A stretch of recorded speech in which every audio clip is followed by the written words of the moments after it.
Hello, everyone. Good afternoon, and thank you for joining us. I'm Rachel Patton, the Executive Director of Preserve Arkansas. Preserve Arkansas is the statewide nonprofit advocate for historic preservation. Welcome to our Women in Preservation series for the month of October. This series features women who are working to save Arkansas's historic places. And we're very grateful to our series sponsor, DMX Architecture of Fayetteville, for their generous support. Many of you are already members of Preserve Arkansas, and we thank you for your support of our organization. If you're not already a member, I'd like to invite you to formally join us for as little as $50 a year. Your memberships provide vital support to Preserve Arkansas and allow us to do the important work of saving Arkansas's historic places. And speaking of membership, for those of you who are members of Preserve Arkansas or who might join very soon, you're invited to our annual membership meeting and members only tour coming up on Thursday, November the 10th in downtown Morrilton. Thanks to generous support from the Crow Group and Point Remove Brewing, Preserve Arkansas members will enjoy a guided tour of the historic First National Bank building, which is on the bottom right on this slide, the tallest building in Morrilton, as well as the old Coca-Cola bottling plant on the left, which is now the Crow Group headquarters, as well as a beer and wine reception. And then we'll have a brief business meeting at the Crow Group building following the reception. So you're all invited, and you may RSVP on our website at preservearkansas.org. Please join us again next month on November the 15th. Will be 1 week later than usual at 3:30 in the afternoon. We'll hear from Pam Beasley, who's the superintendent at Historic Washington State Park. And now it's my pleasure to introduce today's speaker, Renee Vanegas. Since joining Deborah Burke Partners in 2010, Renee has worked on several significant academic, cultural, and institutional projects, including the New School College of Performing Arts, the Bard College Conservatory of Music, and the University of Arkansas Fine Arts Center. She has experience working on the restoration and transformation of historic buildings by noted architects, such as Shreve, Lamb, and Harmon in New York City and Edward Durrell Stone in Fayetteville. Renee also has a deep commitment to working for mission-driven organizations, managing projects for the International Planned Parenthood Federation and the Women's Building. Renee is a senior associate at Deborah Burke Partners and holds a Bachelor of Architecture from the University of Arizona. Welcome, Renee.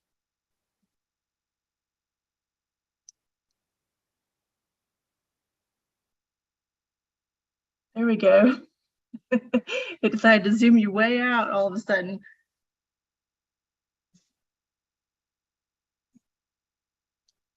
Okay. It looks good. I'll turn it over to you, Renee.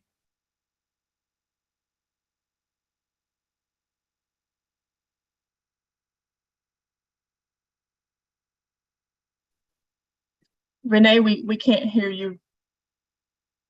Is this better? Yes, you're good now. Okay, great. Thanks again for that introduction, Rachel. Hi, everyone. Let me start by saying that I'm really glad to be here with you all. I'm going to talk about the restoration and reuse of old buildings, reimagining old buildings, sometimes for new uses, sometimes for similar uses so that they better serve their communities or function, and visibly altering and adapting old buildings to make them more open-ended and culturally accessible.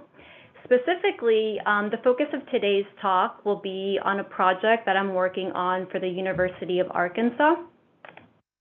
But before I get into that, let's start at the beginning. So again, my name is Renee Vanegas. I am originally from Mexico. I was born in a really small town in northern Mexico. So a lot of my early influences are linked to my upbringing and my environment. I was always very curious about learning and observing how people live, how people adapt based on their environments, the shaping of cities. And that's probably the reason why I was drawn to traveling and to exploring new places and learning about different cultures. I went on to study architecture at the University of Arizona, and I studied a semester abroad in Madrid. And shortly after graduating, I came to New York and I started my career at Deborah Burke Partners. So this is us. This is Deborah Burke Partners. We are a New York-based architecture practice of about 60 people. We are a women-led firm of architects, interior designers from lots of different backgrounds, interests, and expertise. And we're led by a diverse group of 11 partners.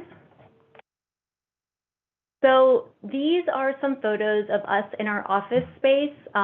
We work on 2 floors of a 1903 building in Manhattan near the Flatiron. We have an open office with space for us to meet as a team and do collaborative work. And our office also has an open space that we use as a gallery. So we host the work of rotating artists. We will usually have a reception for them. Then it's open to the public, so people are welcome to come and visit. We actually have an opening reception here today, so I can hear people setting up just outside. So I joined Deborah Burke Partners in 2010. I had just graduated the year prior.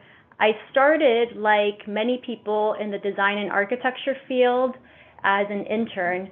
I learned a lot in a short time, and I was hired shortly after to join the office at a permanent position.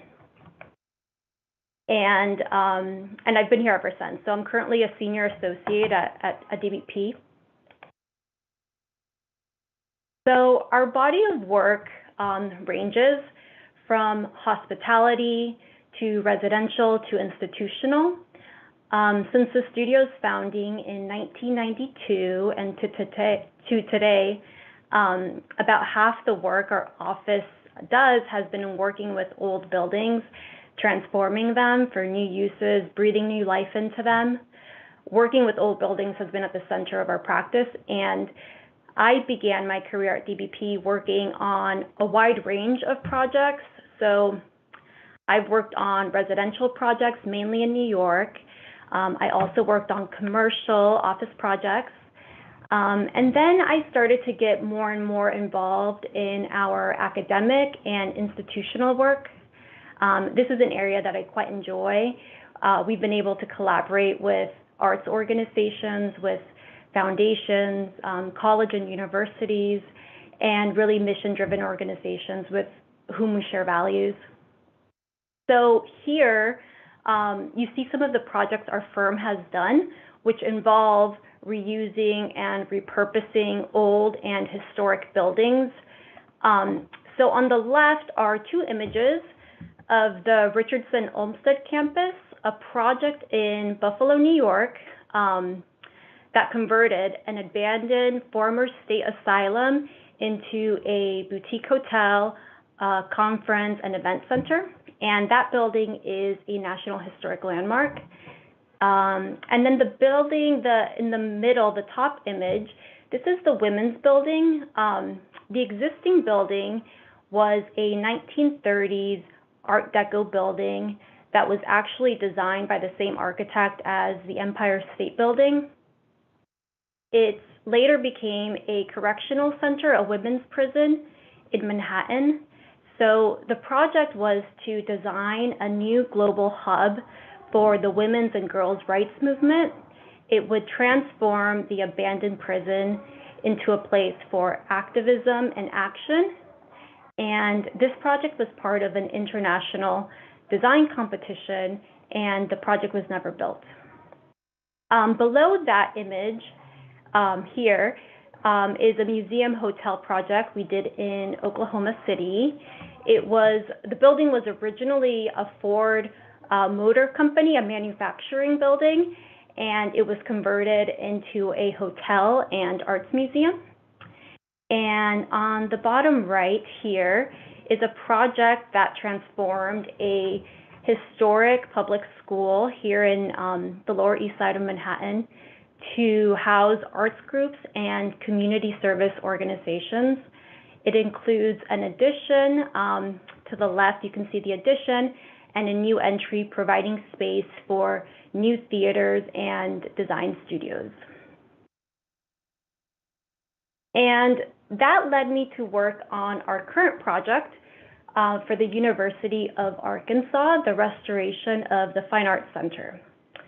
So we have partnered with local architect Miller Bosca Slack, MBL, as architect of record, and my office is the design architect.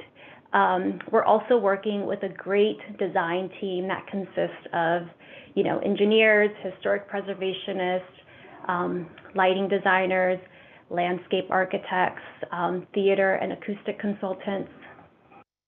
So our work began in the late 2020, and we first conducted an in-depth programming phase in which we worked with the university and its users to identify and confirm the use of the building moving forward.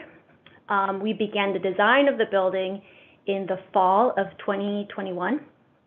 And currently, we are in construction documentation about halfway through. So we are getting ready to begin construction early next year. And the expected completion for this project is fall 2024. So before I share the proposed design, let's first look at side-by-side images of some of the key spaces. Here are images comparing the historic spaces to the left and the current photos of the building on the right. So the Fine Arts Center was a visionary building for bringing together all of the arts under one roof. The building itself was constructed in 1951. It is the work of noted architect Edward Durrell Stone. He was born and raised in Fayetteville and also attended the University of Arkansas. So this building is of great historic significance, and it's an important example of post-war modern international style architecture. The building is an iconic feature of the University of Arkansas campus, and it's also on the National Register of Historic Places. So this is a photo of the main building entry. You can see the larger theater wing is that three-story structure behind, and then this covered canopy is the main entry that leads to the lobby on the left. So the building is unique in that the landscape too is a contributing resource to the historic district. Landscape architect Christopher Tenard designed the Fine Arts Center landscape following the program that was developed by Stone for the site. His modernist design was installed between 1951 and 1953. It features, here you can tell on the image to the left, it features this grass lawn that fronts the east side of the entrance lobby. And also the landscape design includes a small amphitheater, which is enclosed by a short masonry wall. The bricks, you can see from the images, are almost woven in pattern, and this screening element became a character-defining feature of the building. You'll see it in the current photo that some of that wall has actually fallen apart over the years, but it will be restored. And then behind this, on the photo, behind this, there's an enclosed sculpture courtyard on the opposite side. So this is an original site plan, including the landscape elements drawn by Edward Durrell Stone from around 1948, with a much more figural landscape and the connectedness between the inside and the outside. So this here is the amphitheater that we were looking at. This is the sculpture courtyard, and this is the lawn that we saw in that earlier photo, and the lobby is here at the center.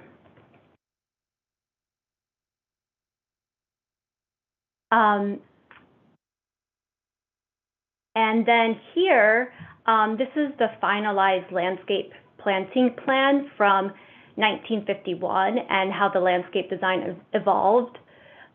According to the National Register nomination, remnants of the original landscape design still exist in the form of sycamore trees along here, a rectangular pool in the sculpture courtyard, and masonry wall elements like what we saw in that earlier photo around the amphitheater.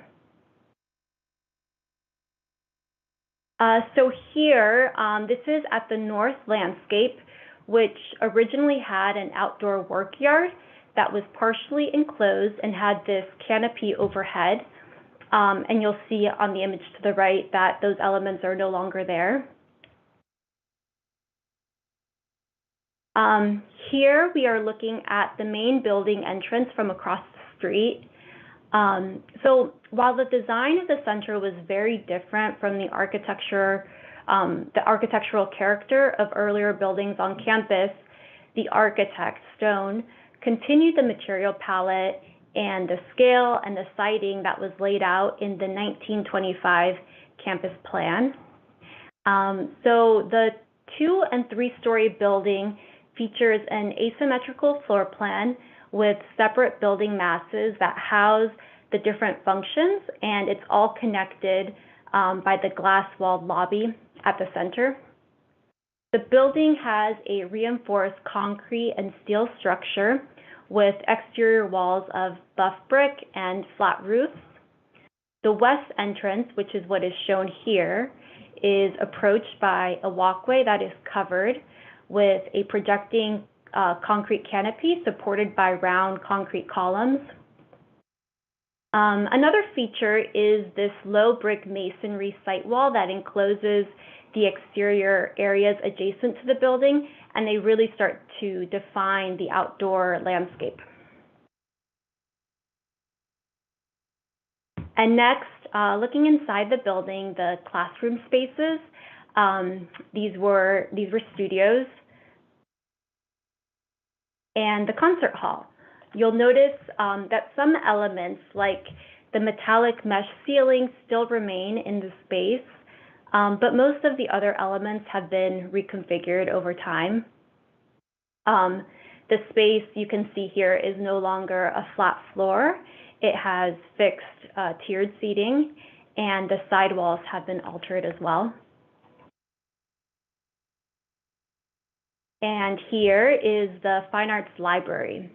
So it's important to note that historic preservation is an overarching aspect of the Fine Arts Center project.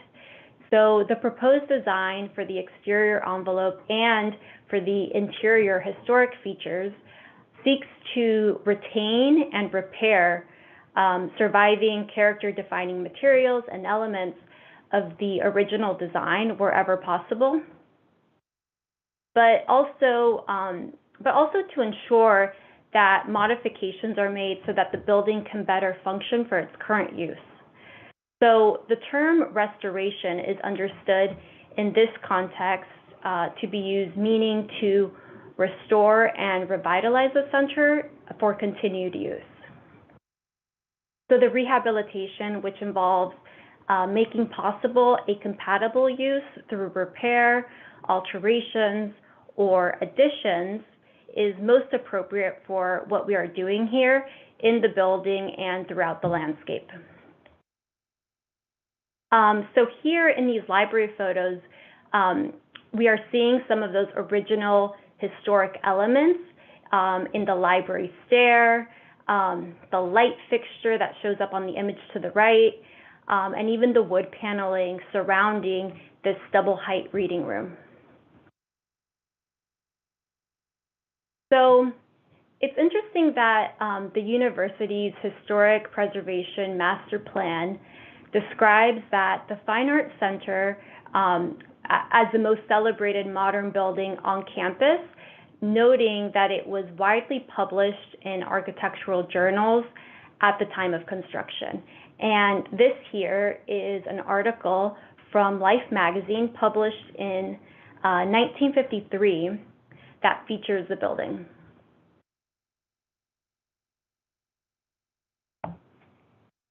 So to fast forward to today, the building has received several modifications over the years. Most significant, there has been an addition to the concert hall that provided restrooms.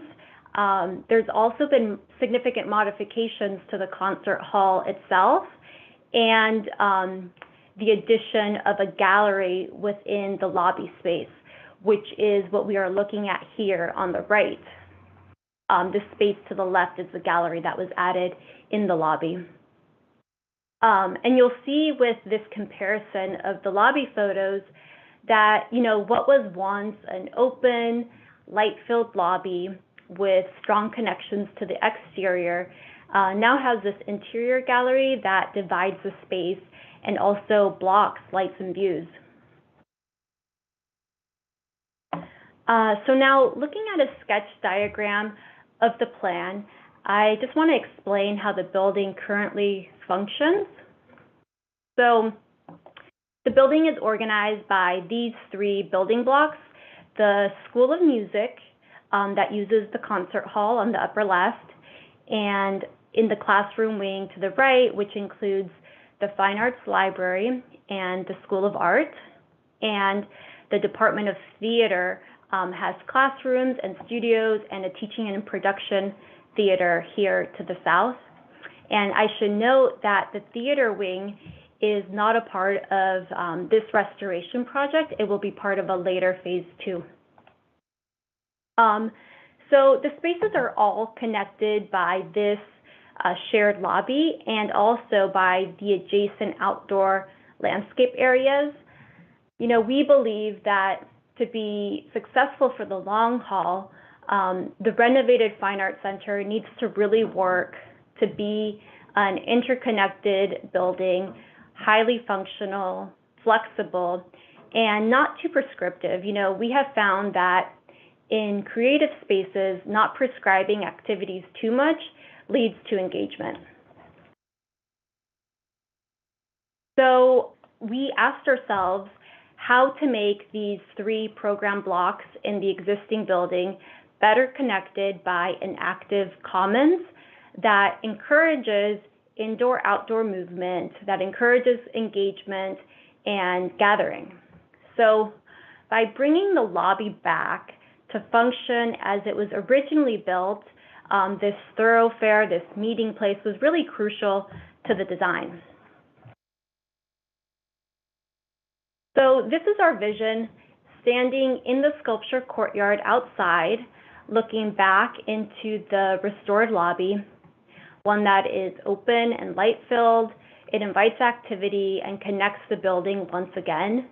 We are looking to bring back and restore significant elements of the original design, like the long entry canopy seen here at the main entry, the vibrant turquoise color on the storefront.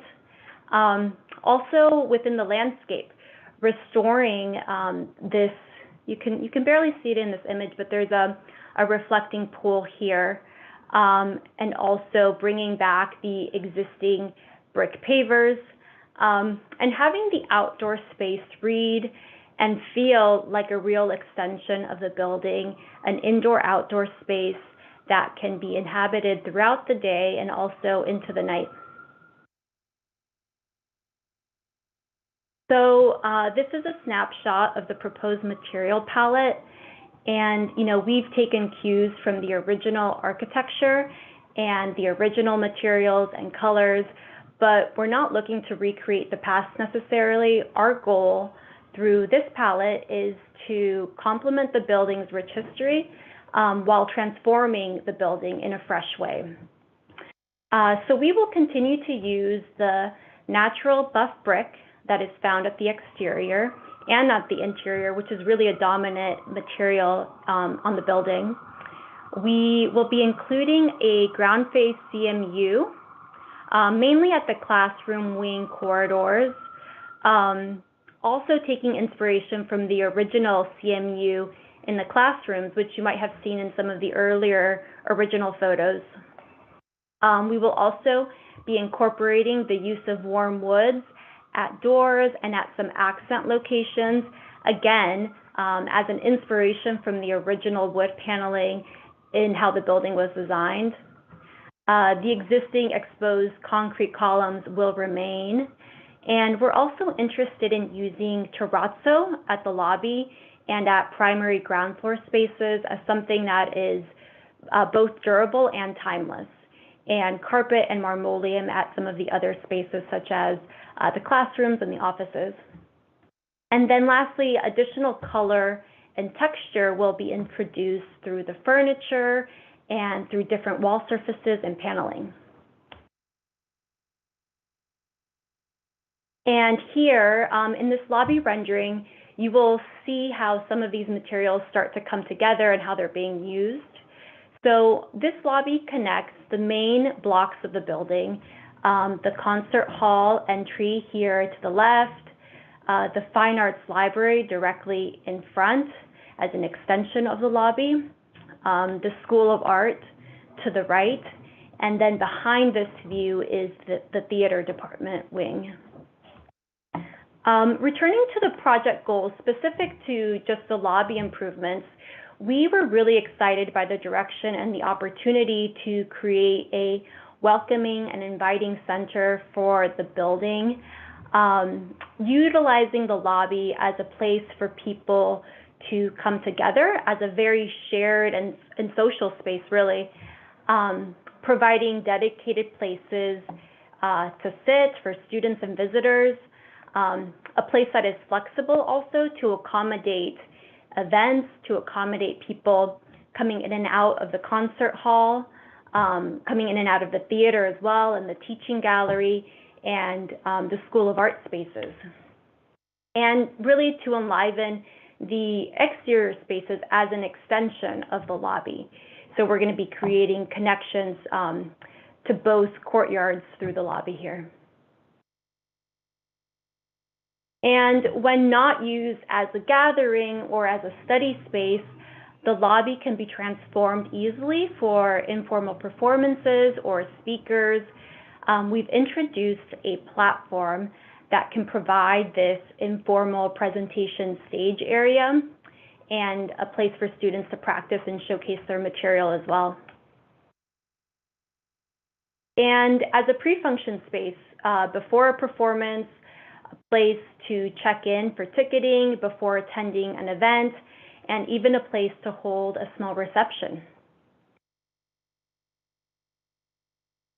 So aside from the lobby restoration, which was key, we also focused on the concert hall, which is located here. So the concert hall historic space, and also on the north side of the building adjacent to the concert hall. In order for the concert hall to function better, we are providing an addition to the back of house, mainly to serve as a crossover space, connecting students and performers to the stage area. And the addition will also accommodate a green room, a practice room, and instrument storage. So currently, the image, this upper left and the one to the right are of the north side of the building, and then this is on the east side of the building, the main entry. But the building is very opaque and not welcoming, specifically on the north, and it's not accessible either. So a lot of students actually come through this entrance when they're coming from the north campus, and they're either coming to the building or they cross through and come through the lobby on their way someplace else on campus. So restoring visibility and access into the building at this location was important. So we looked to really use the addition that we're proposing as an opportunity to give prominence and visibility to the entry, and also to show some of the activity that's happening within the building. So this is a view from the north side of the building, illustrating that addition, which gives the building a more welcoming presence to the north. We've also incorporated a new enlarged entry on this facade, one that is more open, it's visible to visitors and students, and it really embraces the North Campus. It was important to have an inviting and accessible path into the building at this location. On the addition here, the concept is that of a refined glass box that draws from the proportions of the original building, but in contrast to the brick, it feels light. Inside of the glass box, there's a textured wood surface that forms the backstage, kind of the backdrop to the backstage and to the activity that is visible beyond the glass. The material palette at the concert hall addition is complementary. We've proposed a dark metal storefront and vision glass, and at the classroom wing here to the left, the windows were originally painted this turquoise color. You might remember seeing that in some of the earlier historic photos. So we are proposing to bring that back. And at night, so this addition will provide a soft glow. The underside of the new north entry canopy here is a perforated metal that will allow the surface to be underlit, similar to the effect of at the main entry, the historic entry, the canopy will also be underlit. So really providing a welcoming new entry into the Fine Arts Center.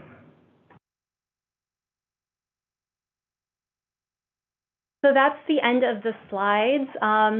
Rachel, do you have any questions, or do you want to open it up for questions?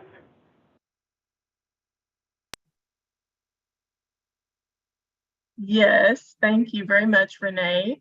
We have one question thus far, but I would encourage other attendees to type your questions in the chat or the Q&A for Renee in the meantime. And I'll start with this one. The question is, it says a proposal booklet from the original design held in special collections shows what appears to be a fantastic tile mural on the northern wall of the sculpture court. Has Deborah Burke Partners considered integrating anything similar for the work of artists as the original design did? Yeah, that's really interesting. So it is the Fine Arts Center, and we're very interested in incorporating elements of art, whether they be new, student-produced, or historic. The specific pieces have not been selected. I think those are really kind of ongoing discussions that we're having with the university and with the users. But we're very interested in incorporating art, specifically at some of the more public spaces, like at the lobby, and also in the landscape spaces. Originally, there was a sculpture courtyard where pieces were displayed.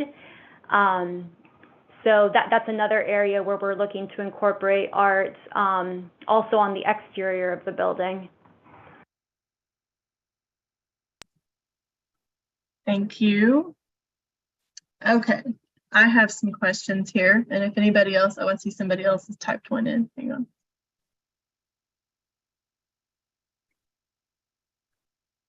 Okay, just going more into the booklet that is in the University of Arkansas Special Collections. So if you haven't seen that booklet, Renee, I'm gathering that Deborah Burke Partners might want to see that for future reference. Yeah, definitely.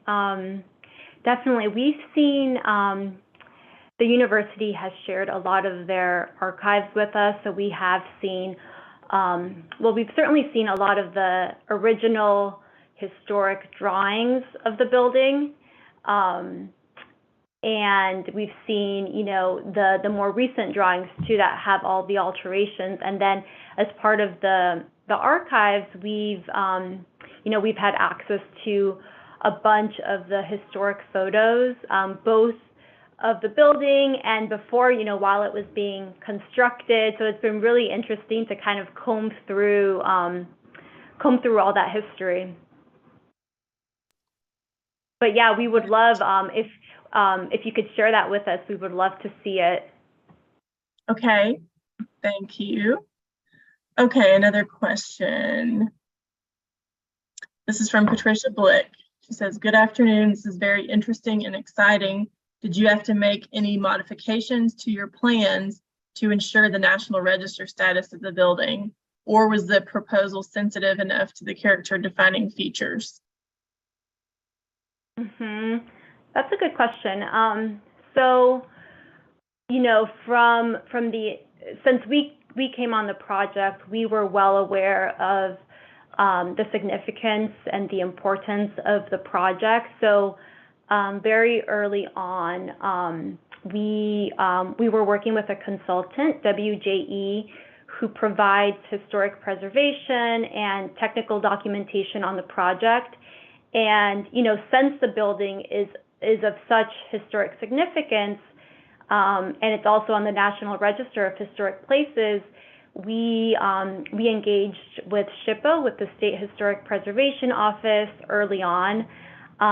So, you know, they have reviewed the proposed design when we were still in schematic design, and then as the design has developed and we've been able to get more specific with the proposal. So they've been reviewing the design throughout various stages of the design, and they've also have visited, they've visited the building. So, you know, I think we worked with the consultant and we worked with the university on identifying, you know, what those character defining features are of both the exterior and the interior. And we came up with a preservation plan to restore the elements that maybe, you know, had fallen apart over time or had been damaged. So there's a restoration element. And then also to keep intact certain elements that are still kind of in their original locations, to keep that intact and to keep it as part of the project moving forward. So specifically, you know, I think a lot of our work was stripping the building of the modifications that had happened to bring it back to match more closely how the building was originally built, but then also identifying those elements. There are a few areas in the Fine Arts Library, specifically around the stair, that still have a lot of those historic original elements. So we're proposing to keep all of those in the new space. In the concert hall as well, you saw that a lot has been altered, but that mesh ceiling is still intact and it's still in place. So we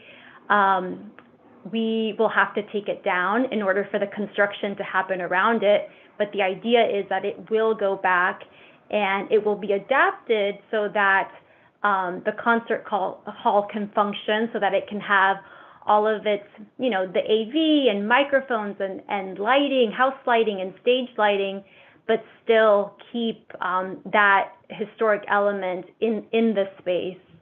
And those were really the two main areas. In the classroom wing, you know, a lot has been altered, but in terms of the overall, you know, the layout of the floor plans, the circulation has, you know, the layout of the floor plan has remained, with the circulation down the center, and then classrooms and offices on both ends of the building, so that when you're looking at the building on the north and on the south, you're still looking into classroom spaces and office spaces as it was originally built.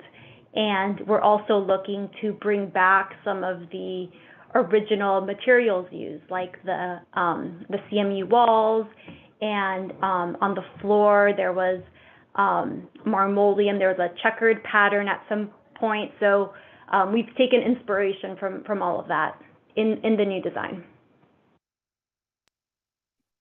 Thank you. Got folks who are excited that the ceiling will remain in the concert hall. And another question from Lisa Skiles, will the art gallery that's in the lobby be recreated elsewhere? Yeah, so in the classroom wing, directly adjacent to the lobby, there will be a teaching gallery.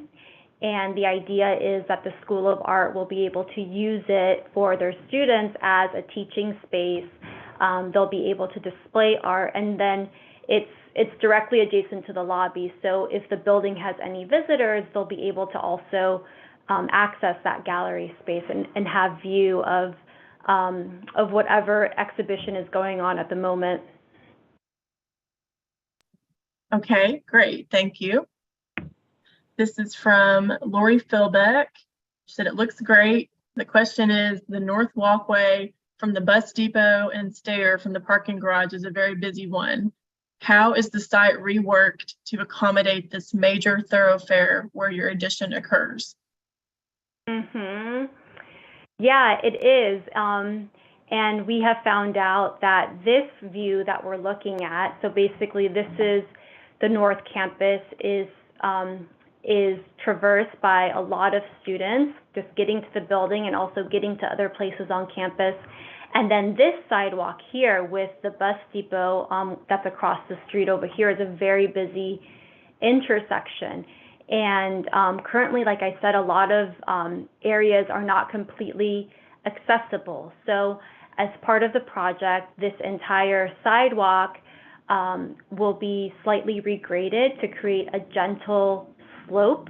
So it's not necessarily a ramp, but just more of a sloping of the landscape to provide more of an accessible entry both into our building, but also across the North Campus, and eventually to tie into the rest of the campus master plan. Okay, thank you. And Wilson Stiles asked, what has happened to the original Alexander Calder mobiles that were in the building, and will any be incorporated? And someone else had asked me about that before your talk. I don't know if you're familiar with what happened to those mobiles that were in the building. Yeah, so we did a little bit of research, actually a fair bit of research on this, and I think we had identified that originally there were 7 Calders in this building, and over time, I think some of them were taken out to be incorporated in the university museum, and then in some other museums across the state. And the idea is that we will be bringing 2 of them back, one of which will be part of the School of Art administration space on the ground floor. It will be within their reception area. And then the other one, we're really excited because it will be a little bit more accessible to the public, will be in the Fine Arts Library. So right as you enter, there's a big kind of communal table for studying and quiet work, and we're going to be locating the Calder there. So it will be in the library, but then also if you're in the lobby, if you remember from some of those earlier renderings, you have kind of that straight view into the library space. So when you're in the lobby, you'll be able to see one of those Calders as well. Good, that's exciting. That's good news. Thank you. This is my question. You mentioned at the beginning some of the many partners involved in this project, and I know there are probably many more that you didn't mention specifically, but can you talk a little bit about maybe more about the partners involved and also about all the stakeholders that are involved in this project? Yeah, sure, absolutely. So we're working with a really great team. We are partnering with a local architect of record, MBL. We also have a local structural engineer and a local MEP and fire protection and security engineer. We have a civil engineer on board, someone DCI, who does a lot of work on campus. We're working with landscape architect ground control who also does a lot of work on campus. For theater, acoustics, and AV, we're working with Charcoal Blue. And for lighting, we're working with Tillotson Design Associates. For the envelope and historic preservation, we're working with WJE, and we're also working with Vermollens for cost estimating throughout the design process. So that's on the design team side. The stakeholders that we work with on the university side, so we're working with campus facilities and management. And from Fulbright College, we're working with the School of Art, the Department of Music, and the Department of Theater. And from university libraries, we are working with the Fine Arts Library. So a big team, and you know, it's been very collaborative, and it's been great to work with our partners. It's a complex project, lots of people, lots of moving parts. Okay, someone has said anonymously in the Q&A that regarding the mobiles that there were 8. One is missing, 2 were on loan to Crystal Bridges, and the others are temporarily in Mullins Library. Okay. At the university. I had thought that there were 7, but if one is missing, so maybe that's where the 8th one came from. Thank you. You're welcome. Okay, another question. Can you talk more about the programming of the space and how those decisions were made? Yeah, absolutely. So our process begins with architectural programming, which precedes design. So during programming is when we identify the core project goals with the university, and these ambitions are both functional and aspirational for the users. And we have found that by identifying these goals, it can kind of help to establish priorities for future decision making once we're in design. So the process involves, first us carefully listening to the users and to the university, and then we follow up with an analysis of the information that we gathered to draw out common themes among the users. So as part of the programming phase, we were tasked with assessing the programmatic requirements of all of the key building stakeholders. And, we asked for what their immediate needs and improvements, as well as what their long-term kind of aspirational goals were for the building. And, the process of this, we had various breakout sessions with the different departments. We met with them together, and then we also met with them separately. And we wanted to confirm a few things during programming. So first, what's working and what's not working currently. Also, what types of spaces do they need in the future, both qualitative and quantitative. And then also to start to understand spatially, what are those ideal relationships between departments and between spaces, and what are those adjacencies between the spaces. And also, how would the public be using the building and accessing the building, which spaces might need to be a little bit more private, and also, how they relate to the overall campus and the arts on campus. So all of this work occurred before design. So when we got into design, the mission had already been articulated and the goals prioritized. And a lot of the times what happens is when we get into design and decisions need to be made, we always come back and re-reference, these initial goals that were established during programming. So it's a really helpful tool, not just for us, but I think for the entire team in making decisions and kind of advancing the project. Thank you. Can you talk about one of your other projects that involved preservation, something that was a favorite project of yours, maybe?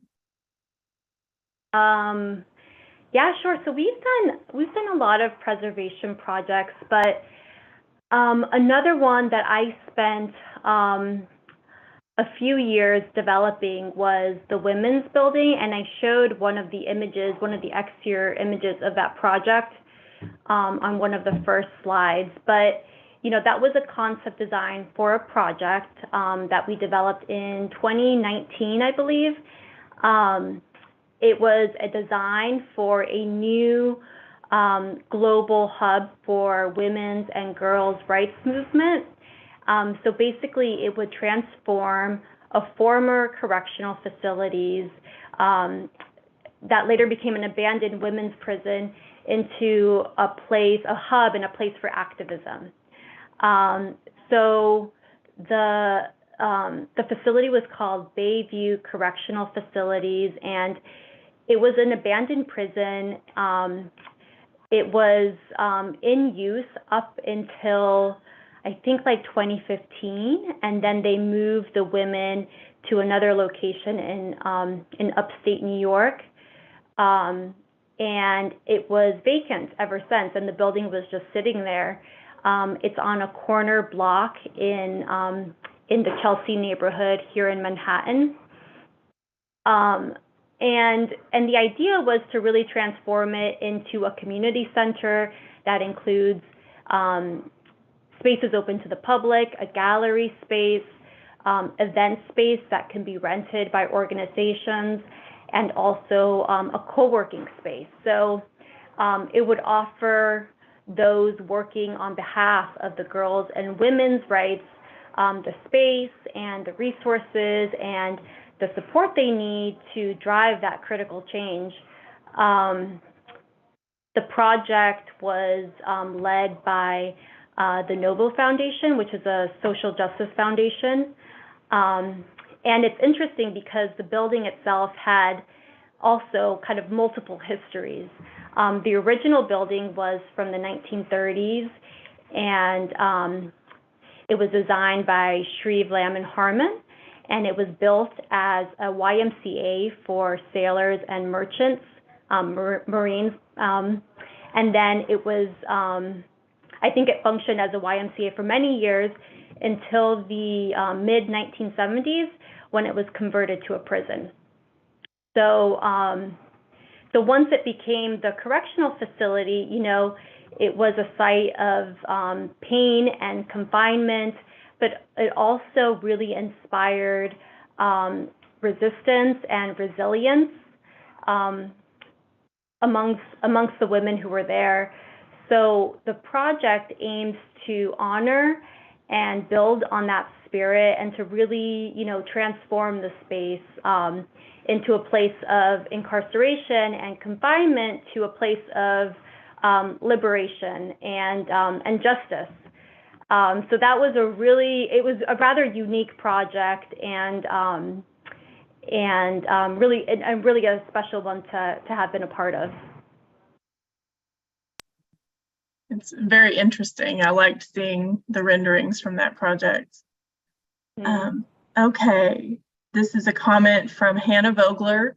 She said, I don't really have a question, but I want to say thank you. My grandfather was the chair of the art department during the design and construction of the original Fine Arts Center.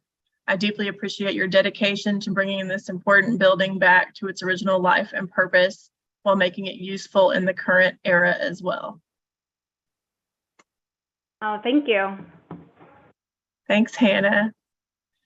Okay, if no one else has any other questions, then I will thank Renee.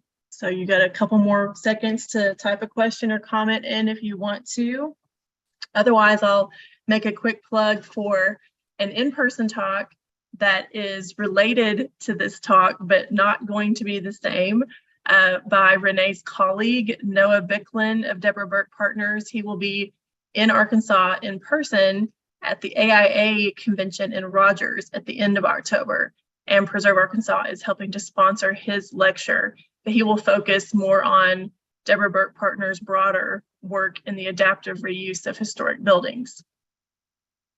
So anyone who wants to attend that in person, if you're not registered for the conference, but you want to come and sit in just for Noah's lecture, then you can email me at rpatton@preservearkansas.org and we'll get you set up for that.